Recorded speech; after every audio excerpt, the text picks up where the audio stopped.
Nếu như đã có bảng xếp hạng độ phủ của girl lớp Thái thì ngại gì không làm bảng xếp hạng boy lớp Thái nhờ. Nhưng trước khi vào, tôi xin lưu ý rằng có một sự thật hơi đau lòng với họ Duo TB rằng có cặp gần 12 triệu người theo dõi chưa chắc là cặp đang nóng nhất, còn cặp chỉ hơn 3 triệu người theo dõi cũng chưa chắc là ít nổi. Nghe vô lý đúng không? Nhưng fandom boy lớp năm 2026 vận hành giống như thị trường chứng khoán, chỉ khác là người ta không mua cổ phiếu, người ta mua photocard, vé fan meeting và niềm tin rằng giữa họ đang có điều gì đấy mờ ám. Hôm nay, tôi không xếp hạng bằng cảm giác, không lấy một cuộc bình chọn cho phép bấm lại mỗi 10 phút rồi tuyên bố đó là chân lý của nhân loại. Tôi dùng 3 con số công khai trên Instagram, chụp lại vào cuối tháng 7 năm 2026, tổng lượng người theo dõi của hai thành viên để đo độ phủ, tỷ lệ tương tác để xem khán giả có thực sự phản ứng hay chỉ bấm theo dõi rồi đi ngủ, và tốc độ tăng follow trong 30 ngày để đo xem thuyền nào đang chạy, đang neo bến hay đang trôi chậm như lương cuối tháng. 7 cặp được chọn đều nằm trong nhóm những couple boy love đang hoạt động nổi bật tại Thái Lan năm 2026, và quan trọng nhất là cả hai thành viên đều có dữ liệu công khai đủ để so sánh, cho nên ai chưa xuất hiện không có nghĩa là hết nổi, có thể chỉ là dữ liệu thiếu, hoặc tôi chưa đủ tiền thuê một đội phân tích mạng xã hội vào việc luôn. Cặp đầu tiên, Paul và Puyin. Paul và Puyin đang sở hữu khoảng 11,93 triệu follower cộng lại. Paul đang có hơn 6 triệu, còn Puyin có khoảng 5,9 triệu. Đây là tổng độ phủ lớn nhất trong 7 cặp đôi của video này. Chỉ riêng con số đó đã đủ để fandom mở tiệc, nhưng điều thú vị nằm ở chỗ hai người không hề tăng trưởng theo kiểu ăn may nhờ một khoảnh khắc viral rồi bốc hơi. Trong tháng 7, tài khoản của Paul tăng khoảng 1,58%, còn Puyin tăng khoảng 1,75%. Với hai tài khoản đã gần 6 triệu follow mà vẫn tăng hơn 1% trong một tháng, đó không còn là bò chậm nữa, đó là nguyên con trâu đang kéo thuật án đi luôn. Tỷ lệ tương tác của Paul khoảng 7,2%, còn Puyin lên tới 16,38%, chênh lệch khá lớn. Nhưng nó cũng cho thấy sức mạnh của cặp này không phụ thuộc vào việc hai tài khoản giống như photocopy. Paul mang lại độ phủ đại chúng rất mạnh, Puyin lại có mức phản ứng của khán giả cực cao, một người kéo thêm người nhìn thấy, một người khiến hội chị em không chỉ nhìn mà còn phải thả tim, bình luận, gửi cho bạn thân rồi nhắn thêm câu ta chỉ gửi cho biết thôi, không có ý gì đâu. Kết luận cho Paul và Puyin, độ phủ không đứng đầu nhóm, tốc độ tăng khỏe, một thành viên có tỷ lệ tương tác thuộc hàng rất cao, nhược điểm duy nhất là số liệu mạnh quá, hội khác nhìn vào dễ phát sinh triệu chứng muốn kiểm tra phiếu lại từ đầu. Cặp thứ hai là Gemini và Fox. Gemini và Ford có tổng cộng khoảng 9,92 triệu follower, Gemini ở mức hơn 4,9 triệu. Ford vừa vượt mốc 5 triệu vào cuối tháng 7. Nếu chỉ nhìn tổng follower, cặp này đang đứng sau Paul và Puyin, nhưng nhìn theo tốc độ leo, đây mới là hai khứa làm bảng số liệu nóng lân nhanh nhất. Wow. Trong tháng 7 năm 2026, Gemini tăng khoảng 3,1%, Ford tăng khoảng 2,47%, trung bình của cả cặp gần 2,79%, cao nhất trong 7 cặp được phân tích. Với tài khoản gần 5 triệu người theo dõi, tăng gần 3% trong một tháng là chuyện rất đáng chú ý. Bình thường càng đông follower, tốc độ tăng phần trăm càng khó cao, giống như tôi đang càng lớn tuổi thì tốc độ tăng lương càng khó tính. Tỷ lệ tương tác của Gemini khoảng 15,58%, trong khi Ford khoảng 6,97%. Đừng vội nhìn vào khoảng cách rồi nghĩ một người đang kéo một người. Hai tài khoản có thể đăng nội dung khác nhau, tần suất khác nhau, tệp khán giả phản ứng khác nhau. Điều cần nhìn tổng thể là một bên đang tăng follower nhanh và tương tác rất mạnh, bên còn lại cũng tăng follower nhanh trên nền tảng hiện đã vượt 5 triệu. Michael President từng là bệ phóng khiến Gemini Ford bùng nổ, nhưng đến năm 2026, sức hút của họ không còn nằm gọn trong một bộ phim, âm nhạc, thời trang, sự kiện quốc tế và dự án tiết kịch Tour Heaven giúp cặp này tiếp tục có lý do mới xuất hiện trước công chúng. Đây là điểm sống còn, fandom có thể yêu một vai diễn, nhưng để theo một nghệ sĩ nhiều năm, họ cần thêm bài hát, sân khấu, thương hiệu và những khoảnh khắc đủ để lập thuyết âm mưu tới 3 giờ sáng. Kết luận, độ phủ gần 10 triệu, tốc độ tăng mạnh nhất nhóm, khả năng mở rộng ra ngoài phim rất rõ, nhược điểm là fandom phải chia thời gian giữa xem phim, nghe nhạc, xem thời trang và Sohin, làm fan thôi mà lịch kính còn hơn cả quản lý cấp trung. Tiếp theo là G và Nunil. G và Nunil có khoảng 9,39 triệu follower, G ở mức hơn 5 triệu, Nunil ở khoảng 4,38 triệu. Đây là một trong những thương hiệu couple bền nhất của làn sóng boy love hiện tại, và số liệu tháng 7 cho thấy đây là một câu chuyện khá khác so với Gemini Fox. G giảm nhẹ 0,04% follower trong tháng, Nunil tăng khoảng 0,23%, tính trung bình cả cặp gần như đi ngang. Nghe chữ đi ngang dễ làm họ đẩy thuyền giật mình, nhưng khoan, một tài khoản hơn 5 triệu follower giảm đi vài phần trăm rất nhỏ chưa nói đến chuyện lên thuyền chìm. Tài khoản lớn thường trải qua giai đoạn nền tảng dọn tài khoản ảo và người dùng thay đổi sở thích hoặc đơn giản là tăng trưởng đã bước vào giai đoạn trưởng thành. Phần đáng chú ý hơn là tỷ lệ tương tác, G khoảng 9,5%, Nunil khoảng 12,13%, cả hai vẫn nằm ở mức mạnh so với quy mô tài khoản, nghĩa là người theo dõi chưa biến thành đồ nội thất. Họ phản ứng nhanh, vẫn thả tim, vẫn bình luận và nhiều khả năng vẫn có người phóng to một tấm ảnh lên 800% để nghiên cứu vị trí bàn tay. Khoa học fandom đi trước NASA ở khoảng này. Từ Cutie Pie đến The Next Sprint, G Nunil đã xây được thứ mà nhiều couple mới chưa có. Ký ức chung kéo dài qua nhiều năm, fandom của họ không chỉ theo một dự án mà còn theo cả hành trình. Khi một thương hiệu cặp đôi đã trưởng thành, độ nổi tiếng không nhất thiết thể hiện bằng việc tháng nào cũng tăng follower thật nhanh, nó thể hiện ở khả năng duy trì sự chú ý, bán vé, kéo thương hiệu và khiến một khoảnh khắc nhỏ vẫn tạo ra lượng thảo luận lớn. Kết luận, độ phụ lớn, tương tác vẫn khỏe, thương hiệu cặp đôi có độ bền hiếm, nhược điểm là tăng trưởng tháng 7 khá chậm, nên nếu chỉ nhìn biểu đồ follower mà không nhìn độ trung thành, bạn sẽ đánh giá thấp họ. Kế tiếp là Trung và Đan khoảng 8,8 triệu follower cộng lại, Trung có gần 4,5 triệu, Đan có khoảng 4,2 triệu. Đây là cặp đôi có độ cân bằng khá đẹp, không chỉ về lượng follower mà còn cách hai người giữ sức nóng nhiều dự án. Tỷ lệ tương tác của Trung khoảng 12,56%, Đan khoảng 9,91%, tốc độ tăng trưởng follower của cả hai gần như song song. Trung tăng khoảng 0,77%, Đan tăng khoảng 0,76%. Tôi hiếm khi nhìn thấy hai con số phối hợp ăn ý đến vậy. Trừ hóa đơn tiền điện và tiền nhà cũng tăng đúng lúc tháng tôi nghèo nhất. Sức mạnh của Trung đang ở tính nhận diện rất rõ, từ Style My Mind, Hidden Agenda cho đến The Hurt Killer và các hoạt động chung. Fandom đã quen với nhịp tương tác của hai người. Họ có visual mạnh, fan service dễ tạo clip ngắn và mỗi người vẫn có màu riêng đủ rõ để không bị hòa tan vào tên couple. Tốc độ tăng dưới 1% không phải bùng nổ, nhưng trên nền tảng gần 9 triệu follower cho thấy cặp này vẫn đang mở rộng đều, không chạy nước rút, chạy bền, kiểu hai người không cần hét thuyền đang đi vì fandom đã tự mang mái chèo tới từ lâu. Kết luận, độ phủ cao, hai tài khoản phát triển cân bằng, tỷ lệ tương tác tốt và thương hiệu couple rõ nét. Nhược điểm là fandom đã cung cấp nhiều tư liệu để soi, nên một cái liếc mắt bình thường cũng có thể dựng thành phim tài liệu 4 tập. Hurt và Santa có tổng khoảng 8,36 triệu follower, với sở hữu gần 4,85 triệu. Santa hơn 3,5 triệu, tổng follower thấp hơn Trung, Đan. Nhưng khi nhìn vào mức độ tương tác, cặp này lập tức lật bàn.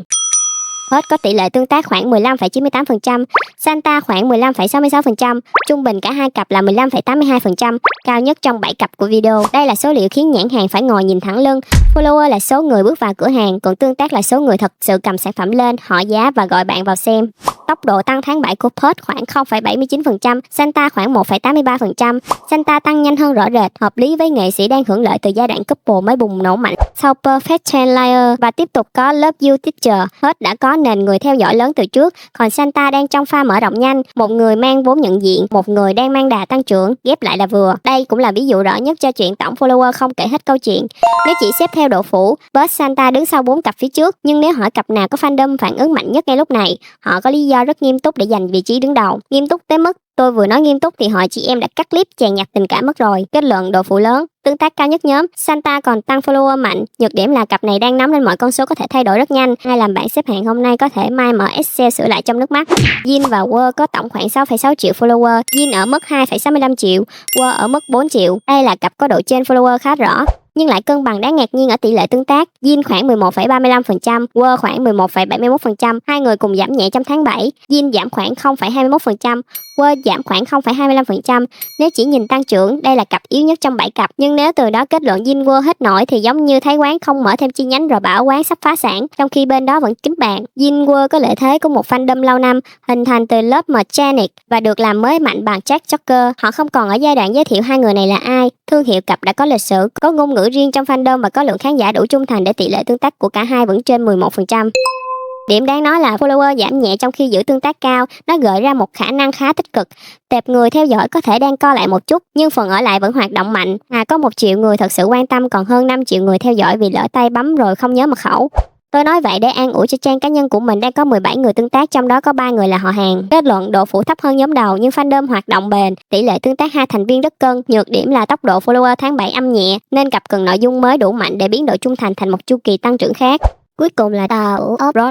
Ta edit tới đây là mệt lắm rồi, tôi bay đăng ký đi. Tàu off-road có khoảng tổng 3,3 triệu follower, thấp nhất trong 7 cặp. Tàu có hơn 1,86 triệu, off-road gần 1,48 triệu. Nhưng đây là đoạn mà ai chỉ nhìn tổng follower sẽ bước thẳng vào 7. Tỷ lệ tương tác tàu khoảng 12,82%, off-road lên tới 16,47%, trung bình cả cặp gần 14,65%. Chỉ đứng sau Buzz Satan trong nhóm này, tốc độ tăng trưởng follower cũng tích cực. Tàu tăng khoảng 1,73%, off-road 0,92%, quy mô chưa lớn bằng các cặp GMMTV hoặc Dominic đình đám, nhưng khán giả của họ phản ứng rất mạnh. Tàu off-road còn có lợi thế khác. Hai người từng hoạt động chung nhóm La Z1 trước khi phát triển thương hiệu couple qua Love in Translation, Culture of Love, Century of Love, The Wicked Game, nghĩa là họ không bắt đầu từ vai diễn xa lạ được ghép vào một bộ phim rồi cầu chemistry cháy. Họ đã có lịch sử làm việc, biểu diễn và tương tác chung. Fandom nhìn thấy độ quen thuộc đó, còn thực tế nhìn thấy bình luận chạy như nước lũ. Đây là kiểu couple có mật độ fan cao, tổng dân số chưa đông bằng thành phố lớn, nhưng bước ra đường là gặp người quen. Mọi nội dung đăng lên có khả năng chạm tới phần đáng kể của cộng đồng đang theo dõi. Với nhãn hàng, một fandom nhỏ hơn nhưng chịu phản ứng, chịu chia sẻ và chịu mua đôi khi hấp dẫn hơn một biển follower nằm im như cá đông lạnh. Kết luận, quy mô follower thấp nhất nhóm nhưng tương tác thuộc cấp đầu, tốc độ tăng vẫn tốt và nền tảng đồng hành lâu năm tạo cảm giác tự nhiên. Nhược điểm là muốn bước lên tầng độ phủ đại chúng, họ cần thêm dự án đủ lớn hoặc đưa người ngoài fandom vào chung một con thuyền. Sau tất cả, cặp nổi tiếng nhất là ai? Câu trả lời khó chịu nhất là tùy bạn đang đo cái gì. Nếu đo độ phủ, On Puwin dẫn đầu với 11,93 triệu follower. Nếu tốc độ tăng trưởng trong tháng 7, Gemini Fox nổi bật nhất với mức trung bình khoảng 2,79%. Nếu đo tương tác trung bình, Perk Satan đứng đầu khoảng 15,82%, còn tàu Upload bám rất sát tổng follower chỉ bằng 1/3 nhóm trên. Zinunil cho thấy sức bền của một thương hiệu trưởng thành. Dung Đăng cho thấy sự cân bằng. Jinwo chứng minh follower đi ngang hoặc giảm nhẹ chưa chắc đồng nghĩa với fandom ngủ đông, mà đây mới thật sự là cú lật cuối. Độ nổi tiếng của couple Boy Love không hoàn toàn nằm ở vai diễn, nó là sản phẩm chung của kịch bản, nhà sản xuất, lịch quảng bá, nhãn hàng, nền tảng phân phối và hàng triệu fan đang tự nguyện làm truyền thông miễn phí bằng cắt clip, edit ảnh, phụ đề, hashtag và những bài phân tích ánh mắt dài hơn luận văn tốt nghiệp. Cho nên lần tới khi ai đó bảo couple của họ nổi nhất chỉ vì thắng một cuộc bình chọn, bạn cứ bình tĩnh hỏi, nổi theo follower, theo tương tác, theo tốc độ tăng hay theo khả năng khiến fandom mất ngủ? 4 câu hỏi, 4 bảng xếp hạng khác nhau và kiểu gì người mất ngủ cuối cũng là chúng ta. Phần 2 này chúng ta sẽ không nói đến những cặp mà phần 1 đã đề cập. Chúng ta sẽ nói đến những cặp mới hơn và tại sao khán giả lại yêu thích họ. Đây là bảng xếp hạng sức hút trong công việc, không phải giấy xác nhận quan hệ ngoài đời. Nếu trong video này có thông tin gì sai sót thì mọi người thông cảm bỏ qua nhé. Số 8, Among Progress, Gwen Orenford đặt họ vào bối cảnh học đường thập niên năm 1990. Hai cậu bạn hàng xóm có tính cách khác nhau, ban đầu chẳng ưa gì nhau, rồi một quả cam từ nhà này cứ rơi sang sân của nhà kia. Nghe rất hiền đúng không? Nhưng fandom Boy Love có thể biến quả cam thành biểu tượng định mệnh nhanh hơn siêu thị biến trái cây hàng cận đét thành chương trình ưu đãi. Among có nét thẳng, hơi bướng, hợp với kiểu nhân vật chưa biết gọi tên cảm xúc. Progress mềm hơn, ánh mắt dễ tổn thương nhưng không yếu. Một người giống vỏ cam, một người giống phần ruột, bóc đúng lúc thì người xem chua cả tim. Khán giả săn đón họ vì cảm giác mới và vì được chứng kiến hai người xây chemistry từ đầu. Cảm giác mình có mặt ngay từ ngày đầu. Cả nhà ơi em sướng quá đi. Biến fan thành cổ đông tinh thần, dù cổ tức chủ yếu là ảnh hậu trường. Gwen Orenford còn cho họ màu riêng, thanh xuân hoài niệm, trong trẻo nhưng không quá trẻ con. Một cái nhìn lén, một lần dịnh nhỏ nhỏ hoặc một quả cam rơi sai sân cũng đủ giữ khiến người xem ở lại. Kết luận, Among Progress được săn đón vì sự tươi mới, câu chuyện có bản sắc và cảm giác trưởng thành cùng fandom. Điểm trừ là từ nay fan đi ngang qua quầy trái cây cũng có nguy cơ đứng nhìn cam rồi tự nhiên nhớ người. Ơi, khoai làm sao méo méo méo méo. Số 7, TT Paw. TT và Paw không được đặt cạnh nhau như hai món trong combo khuyến mãi. Họ đi qua DMD Friendship, được khán giả theo dõi từ giai đoạn tìm bạn diễn phù hợp rồi trở thành cặp chính trong Do One With You. Trước khi lên sóng, fandom đã có một hành trình để bám vào. Do One With You cho thế giới mỹ thuật và âm nhạc. TT vào vai chàng trai học nghệ thuật, tích cực theo đuổi người mình thích. Paw mang năng lượng kín đáo, khó tiếp cận hơn, công thức người chủ động gặp người hướng nội không mới, nhưng hai người làm nó hấp dẫn nhờ nhịp tương tác rất đời. Một người nói nhiều, người kia nhìn như đang cân nhắc có nên trả lời hay giả vờ mất sóng. Phim gắn với hội họa, ban nhạc và sân khấu nên chemistry của họ sống tiếp qua bài hát, sự kiện và hậu trường. Chưa cần cưới trong phim, fan đã lên danh sách nhạc dùng trong lễ đường. Tôi đã nói rồi, tôi không đồng ý, là tôi không đồng ý. Nhưng tôi đồng ý. Sự gần gũi và niềm vui khi dự án được đón nhận càng khiến khán giả muốn bảo vệ cặp này. Kết luận, TT Paw được săn đón nhờ hành trình cặp rõ, màu rom-com dễ yêu và khả năng mang chemistry từ phim ra sân khấu. Nhược điểm tên là Do One With You, còn tình trạng fandom sau khi xem lại là dính with you.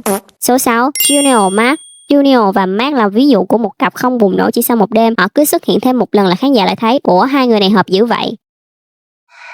Perfect Trendlier là lúc nhiều người bắt đầu nhìn thấy Junior Mark với một cặp có thể tự gánh câu chuyện. Junior mang năng lượng trưởng thành, chủ động và diễn hài rất tỉnh. Mark phản ứng nhanh, gương mặt dễ đọc nhưng không phô, đặc biệt phù hợp với những cảnh nhân vật cố giữ bình tĩnh trong khi bên trong đã chạy 8 vòng suy nghĩ. My Romance Scammer đẩy họ lên một nấc khác. Phim có hôn nhân, lừa đảo, bí mật gia đình và những người bước vào tình yêu với động cơ không hoàn toàn sạch sẽ. Đây là kiểu kịch bản rất dễ biến thành nồi lẩu drama. Junior Mark giữ được sự cân bằng nhờ một người dịp chắc, một người tạo phản ứng có duyên, khi hài thì không quá lố, khi đau thì không cần bật nhạc lớn để khán giả phải khóc.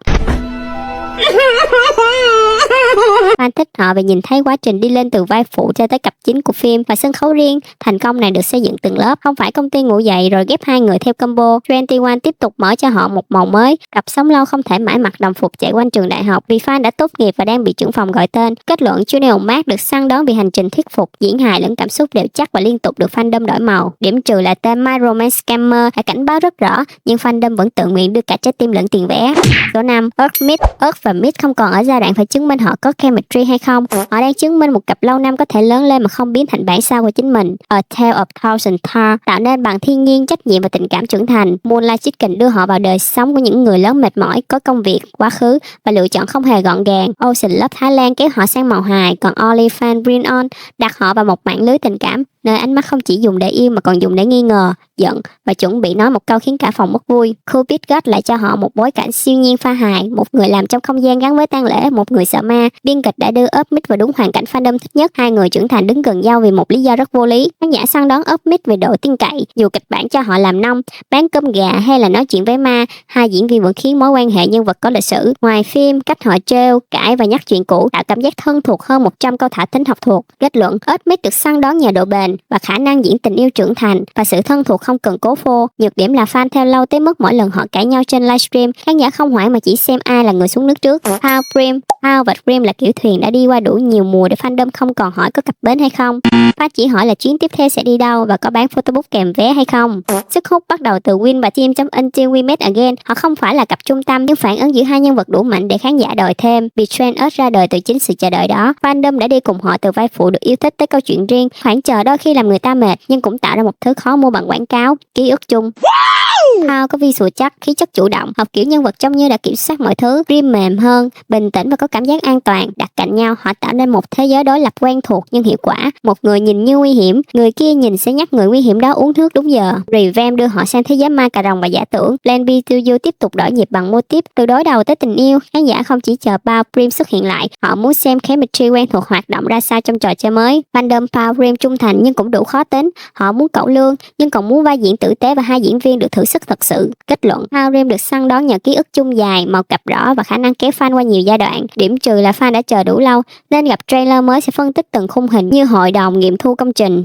Số 3, Gen Nam Biên. Gen và Nam Biên là cú bứt phá cho thấy boy love không nhất thiết phải đặt ở trường học, văn phòng và căn hộ có ánh đèn đẹp. Chemchira mang họ vào thế giới tín ngưỡng, lời nguyền, tiền kiếp và nỗi sợ rất thái, lại đủ khác, lập tức cho cặp diễn viên cơ hội tạo dấu ấn riêng. Nam Biên và vai nhân vật có sức nặng lời nguyền và quá khứ. Cậu có vẻ mong manh nhưng hoàn toàn không bất lực. Gen mang năng lượng bảo vệ, vững và có sức nặng thể chất. Cặp này hút người xem không chỉ vì một người cứu một người, họ hút vì giữa nỗi sợ, tình cảm trở thành thứ giữ nhân vật lại với cuộc sống. Horror boy love rất dễ học, ma không đáng sợ thì khán giả cười, tình yêu không đủ tin thì khán giả chỉ chờ ma quay lại. Gen Nam Biên phải giữ cả hai đầu, tạo cảm giác nguy hiểm thật nhưng vẫn khiến cho người xem tin hai nhân vật sẽ chọn nhau dù lựa chọn đó có hậu quả. Kem chia ra cho fandom nhiều lớp để đào. Tình yêu, văn hóa nhân gian, biểu tượng và tiền kiếp. Fan không chỉ đua cặp mà còn được giải mã cả thế giới phim. Từ đẩy thuyền sang đào mộ tiền kiếp, câu chuyện tiếp tục mở rộng bằng dự án đặc biệt và phiên bản hoạt hình trong kế hoạch của Domondin. Một cặp mới mà thương hiệu đã có thể đi từ phim người đóng sang nội dung đặc biệt và hoạt hình thì rõ ràng tiềm năng không còn nằm trong một mùa phim. Kết luận, Gen Nam Biên được săn đón vì một phim khác biệt, diễn cảm xúc tốt và một thế giới đủ lớn để fandom tiếp tục khám phá. Nhược điểm là sau Chemchira, fan nghe tiếng động lúc nửa đêm không biết nên sợ ma hay mở điện thoại kiểm tra lịch dự án mới. Số 2, First Cao Tung. First và Cao Tung có một lợi thế mà không phải cặp nào cũng sở hữu. Khán giả tin họ dám làm nhân vật xấu xí về cảm xúc, không phải xấu về mặt đâu nha. Hai gương mặt đó mà xấu thì tôi xin nghỉ ngành thị giác. Tôi đang nói những nhân vật ích kỷ, tổn thương, yêu sai cách và đôi lúc khiến người xem muốn bước vào màn hình lắc vai. The Ellipse xây cặp bằng đối đầu và bí mật. Moonlight Chicken cho họ tuyến phụ nhưng cảm xúc đủ sâu để nhiều người nhớ. Only Friend thả họ vào mối quan hệ nơi tình yêu không tự động biến ai thành người tốt. The Hurt Killer trộn thành công hài và ham muốn. Mỗi lần tái hợp, First Cartoon không chỉ đổi quần áo, họ còn đổi luôn cách yêu. The Invisible Dragon tiếp tục đưa họ vào thế giới có quyền lực, bí mật và chất hình ảnh đậm. Khán giả không biết chính xác họ sẽ làm gì, nhưng tin hai người sẽ không chọn con đường an toàn nhất. First có khả năng làm cảm xúc bùng ra nhanh. Anh diễn sự bất an rất rõ, đôi mắt giống như nhân vật vừa nghĩ ra 3 cách tự phá đời mình. Cao Tung giỏi giữ cảm xúc dưới bề mặt, cậu có thể nói rất bình tĩnh nhưng khiến khán giả hiểu nhân vật đang đứng sát mép vỡ. Một người là lửa nhìn thấy được, một người là than âm ỉ. Đặt cạnh nhau, biên kịch chỉ cần đưa thêm gió. Ngoài màn ảnh, cách họ động viên và thể hiện sự trân trọng tạo cảm giác tin cậy. Fan service tạo tiếng hát trong một đêm, còn sự tin tưởng giữ lòng trung thành nhiều năm. Kết luận, First Cao Tung được săn đón vì diễn xuất đáng tin, lựa chọn nhân vật gan và mối quan hệ nghề nghiệp có chiều sâu. Điểm trừ là xem họ diễn đau quá đạt. Fandom phải tự nhắc, bình tĩnh, đây là kịch bản chứ cần đặt lịch trị liệu chung. Số 1, William S. William và S đứng đầu phần 2 vì họ chạm được nhiều nhóm khán giả cùng lúc mà vẫn giữ bản sắc cặp rõ. Nhiều người mê boy love biết họ qua tempo, người nghe nhạc biết William từ link, người theo biểu diễn và thời trang có thêm lý do chú ý, còn người vô tình xem một đoạn edit thường ra khỏi đó với lịch sử tìm kiếm dài thêm đáng kể. Tempo đặt tình yêu giữa tham vọng, hình ảnh công chúng, tình bạn trong nhóm nhạc và nỗi sợ bị bỏ lại. William mang vào vai Tham, kinh nghiệm của một người thật sự đứng trên sân khấu, cách nhân vật hát, làm việc với nhóm và chịu áp lực không có cảm giác được học cắt tóc trước ngày quay. S tạo rapport rất vững vàng. bạn. Cậu không tranh hào quang với nhân vật idol, họ quan sát, lắng nghe và khiến thêm có không gian trở thành con người thay vì sản phẩm. Cặp không vận hành bằng công thức người nổi tiếng gặp fan rồi yêu, họ vận hành bằng cảm giác một người nhìn thấy phần đời mà đám đông không nhìn thấy. William có năng lượng biểu diễn sáng, giọng hát và sức hút sân khấu. S yên hơn, kiểm soát cơ thể tốt và diễn những khoảnh khắc ngập ngừng rất tự nhiên. Một người kéo ánh đèn về phía mình, một người khiến khán giả quên mất đang có ánh đèn. Sự đối lập đó cực hợp máy quay. Nhạc phim, sân khấu, tour, fan meeting và hoạt động quốc tế giúp cặp không biến mất sau tập cuối. Fandom Temple không phải đóng vali về nhà, họ được chuyển thẳng sang phòng hòa nhạc, quầy vé và khu vực chợ check-in. You Maniac là bước đi thông minh tiếp theo. Sau câu chuyện khá chữa lành, William S chuyển sang hai nhân vật đầy dấu hiệu nguy hiểm, bước vào mối quan hệ giả rồi tự làm mọi thứ phức tạp. Khán giả muốn biết Cầm từng khiến mình rung động bằng sự dịu dàng sẽ làm gì khi được phép đọc hỗn và không đáng tin. Dự án mới đổi động lực và khẩu vị, từ trái tim lỡ một nhịp sang trái tim cần đọc kỹ điều khoản sử dụng. William và Link S vẫn có thế mạnh riêng nên họ không hòa tan thành một hashtag. Kết luận, William S được săn đón vì tempo, tạo kết nối cảm xúc mạnh, âm nhạc mở rộng, fandom, hoạt động quốc tế giữ nhiệt và You Maniac hứa hẹn một phần lột xác hơn. Điểm trừ là fandom vừa học cách chữa lành trái tim xong đã chuẩn bị yêu hai lá cờ đỏ biết đi. Trong phần 2 cho thấy khán giả Boy Love năm 2026 không chỉ săn đón một khuôn chemistry duy nhất, có người thích thanh xuân mới chớm, có người thích tình yêu trưởng thành, có người mê huyền bí, có người chỉ tin vào diễn xuất đủ mạnh để khiến nhân vật sai vẫn đáng xem. Thứ giữ một cặp ở lại lâu nhất không phải số liệu hay một đoạn clip viral, đó là cảm giác khán giả vẫn còn tò mò. Lần tới hai người này gặp nhau trong một câu chuyện khác, họ sẽ làm mình tin vào điều gì? Gặp nào trong Among Progress, TT Paul, Junior Mark, Earth Mid, How Film, Ken Nam Ping, First Cao Thun và William S đang khiến bạn săn lịch phim, canh vé và mất ngủ nhất. Bình luận tên Thiền xuống dưới. Còn tôi sẽ đi đóng táp thật, lần này nghiêm túc, chỉ cần xem thêm một fan cam nữa thôi.